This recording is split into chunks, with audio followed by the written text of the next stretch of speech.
Pastor and Mrs. Fisk, got a long question here. I was wondering if you wouldn't mind revisiting the topic of birth control to expound upon something my husband and I have wrestled with.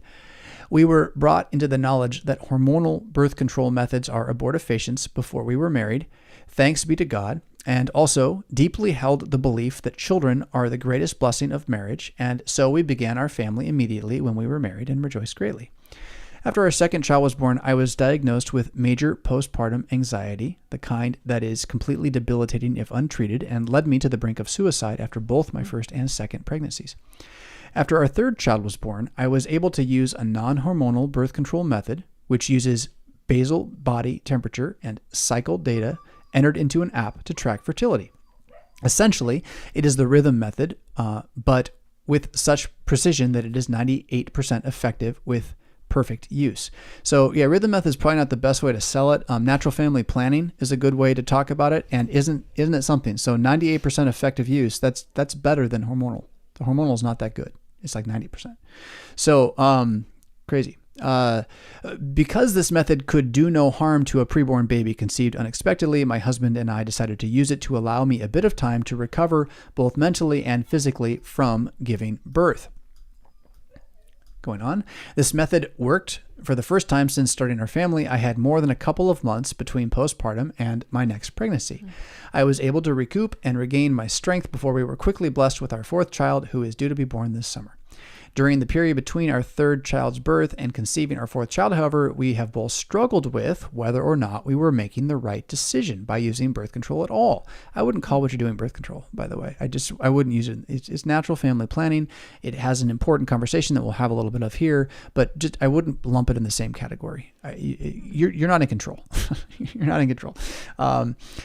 Even one that couldn't harm a preborn child. We've heard arguments on both sides. Your answer to a question from a few weeks ago was a relieving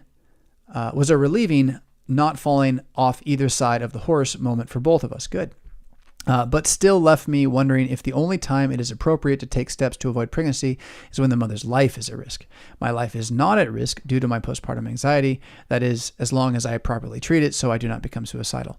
And otherwise, I have perfectly healthy pregnancies. Getting to the end of this. I worry that I am simply too weak in my faith to bear the sufferings that come along with the blessings of childbearing, and that I am being sinful to have to put off having more children, even if only for a time. As the birth of our fourth child draws near, I know that the decision to use the method we used before is approaching, and my husband and I are both struggling with how to proceed. Should I view this birth control method as daily bread God has provided so I may grow my family in a healthy and measured way that takes my bodily weaknesses into account? Or should I flee this method as a temptation to deny the gift of childbearing I've been blessed with simply because there is suffering involved? I want to be a daughter of wisdom in this, and any insight you may have is deeply appreciated. Andy and Beth. It's just a really, really well-written letter, by the way. And you're free. You're free. It sounds like you just thought this through. And anyone who's going to tell you you have to, at this point in your scenario, is thinking about themselves more than you. I want Meridith to talk, but I also want to focus on Bible too. Psalm 127, quiver full. Behold, children are a heritage from Jesus, the fruit of the womb a reward. Like arrows in the hand of a warrior, so are the sons of one's youth. Happy is the man who has his quiver full of them. They shall not be ashamed, but shall speak with their enemies in the gate. From this, you definitely have amongst the Christians who are resisting the birth control movement as something that is destructive to the church, an awareness that having a quiver full of sons is a good thing. But because in our sinful condition, we use the best things of God in the worst possible way, of course we make it into a good work by which we justify ourselves. And so you're going to have groups that say, oh, well, we're living in a time when people don't want to have kids. If you don't have as many kids as possible, you're not faithful. And the thing is, that's the definition of works righteousness. And by works righteousness, I don't mean doing good works. I mean doing good works to save yourself. Like, what, you can't have as many kids as possible.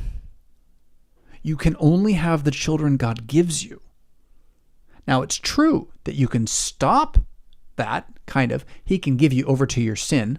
He can allow you to reject the gifts in your unbelief so that it appears that you're stopping him. But you're only going to get the ones that he gives you. And so the idea that you're wrong because you aren't trying to have as many as possible as fast as you can is legalism. It's a really rank and ugly legalism. But maybe there could be more babies that would be in heaven. Who do you think you are? Who chooses the elect? Who does the saving? Who creates in the womb? You're not going to make more by trying harder. Straight up. And so if in your wisdom you decide to abstain for a while, where is that one? I go past it. There it is. 1 Corinthians 7, where Paul, we talked about this like last week. Paul's talking about marriage, and he says, do not deprive one another, this, have regular coitus, except with consent for a time, that you may give yourselves to fasting and prayer. So well, pray during that time, right? I mean, this isn't a verse about natural family planning, but he certainly is saying, like, it's okay to not have sex for a little while. And you can focus on trusting more in God during that time, and then come together again so that Satan does not tempt you because of your lack of self-control. So I don't see why deciding to space out your pregnancies should be considered in any way anything other than taking care of your family. I think that, so this is where, again, the phrase birth control means not having kids. And that's not what you're doing. You're not trying to not have kids. You're trying to have kids carefully, wisely, judiciously, with awareness of your body, by consent, without magic. Like, you're free. You're absolutely free. Sounds like you're just being wise. God bless you both. It's not that hard to abstain. Or not hard. Not that easy. Yeah, I was going to say, really? It's not that hard to. It's not hard. It's not that easy to abstain. So for you to see that this is wise for you as a family, and to take that path for a time, like the bigger issue, the issue we're really fighting against as a culture is like women who don't want children because they're antinatal, like they're just anti-children. That is a spiritual sickness that's a blight on all of us. All of us. The fact, again, that we're like, well, the answer is that we must make all of our women have as many children until they die. Like, that's not, go and learn what this means. I desire mercy, not sacrifice. Like that's not what that is. That is, it is a rank legalism. So, yeah, I got another Bible verse we can look at, but I want to let you talk, Mary, a little bit here. Wow, I had lots of things that were going through my head, and then I was expecting you to go for a little bit. The comment about how it's not easy to choose the rhythm method or the natural family planning is true, and yet at the same time, putting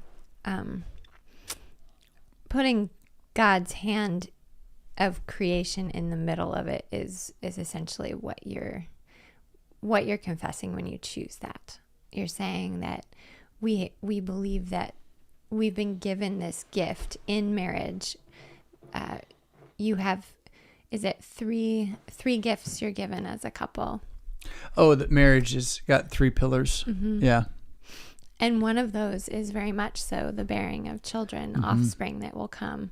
And like you said, you're not denying that or turning away from it by saying, God has blessed me with a very fertile body, mm-hmm. in that I can only go a few months and then another baby is created mm-hmm. within me. I mean, in some ways it's like your blessing has become your curse, mm-hmm. Mm-hmm. in that I look at that and go, wow, I wished we could have had that, mm-hmm. because my body couldn't do that. Mm-hmm. And so I had larger gaps between being able to conceive. And isn't it just so that all things turn us back to the fact that we can't save ourselves, and we are living in a fallen world where even the gifts become curses and trials and turn us back to prayer and where things are not I don't want to say they're not black and white, but things are complicated. Exactly. So like, we think for our family, one of the reasons why we didn't turn around as fast was because breastfeeding negated that. But not everyone has that experience with breastfeeding, right? So it's not like it's a 100% answer, right? When you're dealing with, I have no idea what your postpartum depression is like, right? So there are many factors that can contribute to that beyond just the pregnancy itself. Nutrition and exercise, and yada, yada, yada, on, right? And then the sleep. A lot of times it's just something you can't avoid because your body is so exhausted that there's no way that you're going to be able to live mentally as stable as you do when you're not that tired. All the things that impact your wellness, so to speak, right, come into play. And so everyone's going to have a unique story in these things. And the issue is, are we a people of life or not? That's the issue. And so striving to be a people of life means striving to be people of life. I don't see anything what you said that tells me, oh, we're part of the culture of death. We don't really love children. Or we think children are something that, we only need so many. There are people who, like I said, that will find themselves in scenarios where they're just not able to anymore. It is too dangerous in some way. How you assess that, though, I mean, I think this is kind of key. Like, the fact that you're feeling bad about it, tells you you're fine. Actually, it's the one who's so confident and even cocksure about, well, I don't need any more kids, or I don't want kids, not for me. Like, that's the thing where it's like, wow, like, what's the problem with the babies, man? Like, what do you got to deal with there, So, I think you both should feel very confident in your decision. And, like Paul says, by consent, deprive each other for a time and then come back together. Like, that's cool. It's I'm going to decide to control God's creation of life. I'm going to, as a woman, make my fertility the biggest problem in our marriage. I'm going to chemically alter myself and take on all sorts of potential damage in order to try to be more like a man and be part of the work economy, post-World War II, industrialized society, right? All of that's like kind of a challenge. We got to face that. That's been killing us.